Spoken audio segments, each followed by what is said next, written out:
Halo guys, Assalamualaikum warahmatullahi wabarakatuh. Jumpa lagi bersama WSS Masa Bercerita.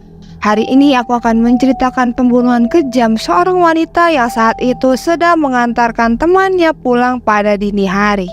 Gimana sih ceritanya selengkapnya?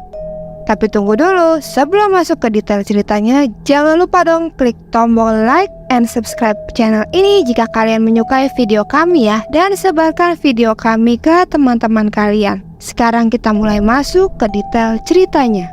Hannah Cornelius adalah seorang wanita cantik banget. Dia lahir di Cape Town, Afrika Selatan pada tanggal 13 Februari 1996. Dia adalah putri dari William dan Anna Cornelius. Pasangan suami istri ini kebetulan orang yang kaya raya guys. Selain itu, Hannah juga memiliki seorang adik yang mohon maaf dia mengalami keadaan autisme. Tetapi di sisi lain dia sangat menyayangi adiknya. Hannah juga dikabarkan sebagai anak yang super baik dan patuh banget sama orang tuanya. Kebetulan meskipun dia terlahir dari keluarga yang kaya raya, tapi dia itu orangnya rendah hati banget guys. Kenapa? Karena dia suka bergaul dengan orang-orang tanpa melihat atau pandang bulu. Mau dia kulit putih, mau dia kulit hitam, tetap aja tuh dia mau berteman baik dengan mereka. Nah, sejak dia berulang tahun yang ke-16, Hannah lebih suka menghabiskan hari istimewanya bersama orang-orang kurang mampu seperti anak yatim piatu, orang miskin, tunawisma, dan orang tua di panti jompo. Ih, baik banget nih cewek ya. Lanjut ya guys. Setelah lulus SMA, Hannah melanjutkan pendidikannya di Universitas Stellenbosch, sebuah universitas bergengsi di Afrika Selatan, di mana pada saat itu ia mengambil jurusan studi budaya.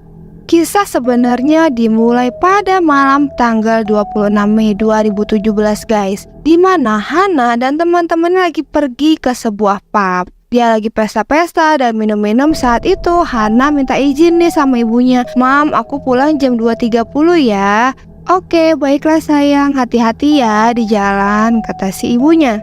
Singkat cerita, Hannah yang saat itu sedang mengendarai VW berwarna biru. Pada pukul 2.30 nih, kan dia mau pulang ceritanya. Pas saat di perjalanan pulang, dia ketemu nih sama temennya bernama Cheslin Mars lagi jalan kaki. Nah, dia merasa nggak enak, ngajak dong Cheslin Mars untuk masuk ke dalam mobilnya untuk mengantarnya pulang. Awalnya Cheslinnya nolak nih. Ya klasik lah yang namanya kita nawarin orang pulang bareng yuk. Terus nggak usah aku jalan aja. Cuman karena Hannah terus maksa, akhirnya Cheslin pun mau juga guys, naik mobilnya si Hannah. Ya udah deh tuh, mereka berdua akhirnya berkendara sampai mencapai tujuannya mereka.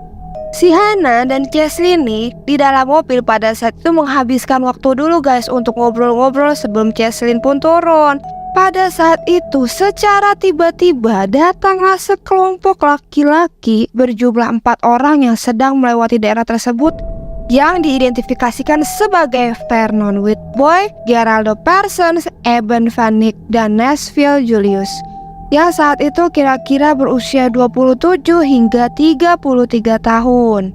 Nah, keempat pria itu tiba-tiba mendekati mobilnya Hannah sambil mengacukan pisau dan obeng sambil ngancem-ngancem si Hannah dan si Cheslin. Singkat cerita, akhirnya kelompok perampok itu berhasil menyita ponsel seluler mereka, yaitu ponsel si Hannah dan Cheslin, serta uang tunai milik Hannah dan Cheslin. Namun entah kenapa nih, salah satu dari keempat perampok itu, yaitu Nashville, tiba-tiba kabur guys, melarikan diri setelah merampok mereka. Singkat cerita, setelah Nashville kabur, tiga orang yang tersisa ini membawa Hannah dan Cheslin pergi berkendara nih guys. Mereka akhirnya berkendara ke sebuah pom bensin yang di sana kebetulan ada sebuah ATM. Di sana, Vernon langsung keluar dari mobil dan memasuki ATM tersebut yang berniat untuk mengambil uang ATM miliknya Cheslin. Tapi Vernon tiba-tiba keluar lagi nih ke mobil, balik lagi ke mobil dan marah-marah sama Cheslin karena dia ternyata dikasih PIN palsu oleh Cheslin. Nah, akibatnya Cheslin langsung dipukulin sama mereka dan kepalanya dipukul dengan batu yang sangat besar. Sampai pada akhirnya si Cheslin pun pingsan dan tidak sadar. Nah, mereka ini mengiranya Cheslin itu sudah meninggal, guys. Jadi Cheslin dikeluarkan dari mobil, dipukulin, terus jadi tinggallah di daerah terpencil. Padahal ternyata Cheslin itu masih hidup. Lanjut ya. Nah, di dalam mobil kan masih ada Hana ya yang ketakutan menghadapi 3 orang perampok tersebut. Ternyata si Hana dibawa ke lokasi yang berbeda. Dan parahnya, Hana diperlakukan lebih brutal daripada Cheslin, guys. Kenapa? Karena dia diperkaos secara bergiliran oleh si Vernon, Geraldo, dan Eben secara berturut-turut, guys. Jadi dia gak cuma dipukulin aja, tapi ditambah dia juga diperkaos.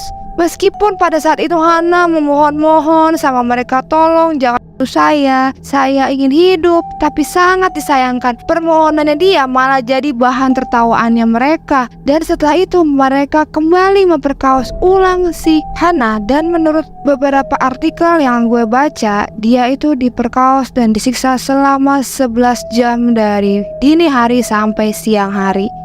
Sampai akhirnya Hana ditemukan meninggal di kebun anggur akibat luka pisau di leher dan tengkoraknya yang tertimpa batu seberat 7 kg yang mengakibatkan tengkoraknya Hana akhirnya retak dan hancur, guys. Ya iyalah, gimana nggak hancur coy? Kepala ditiba oleh batu sebesar 7 kg itu kayak gimana batunya? 1 kilo aja kalau nenteng beras aja udah lumayan, ini 7 kilo.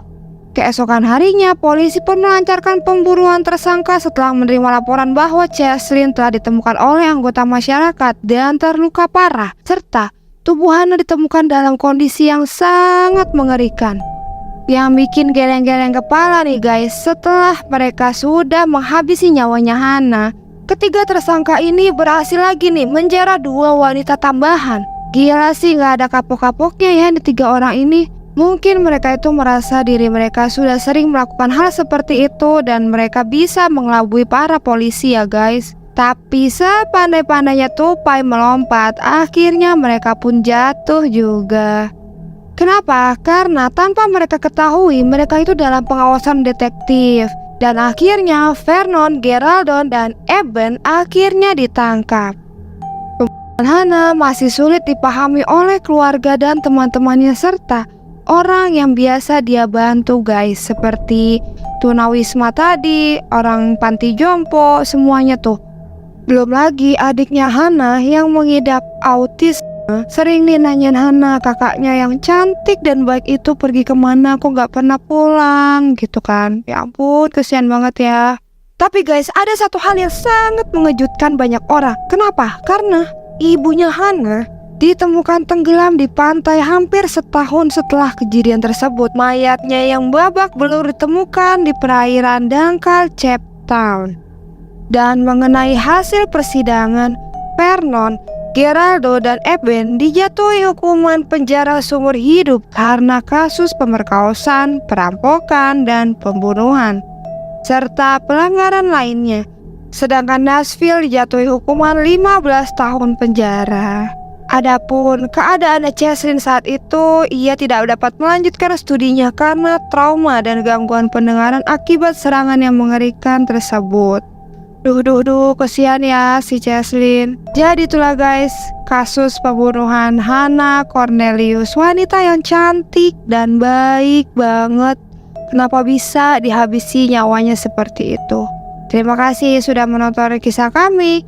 Mohon maaf jika ada kesalahan dalam penyebutan nama korban atau tersangka.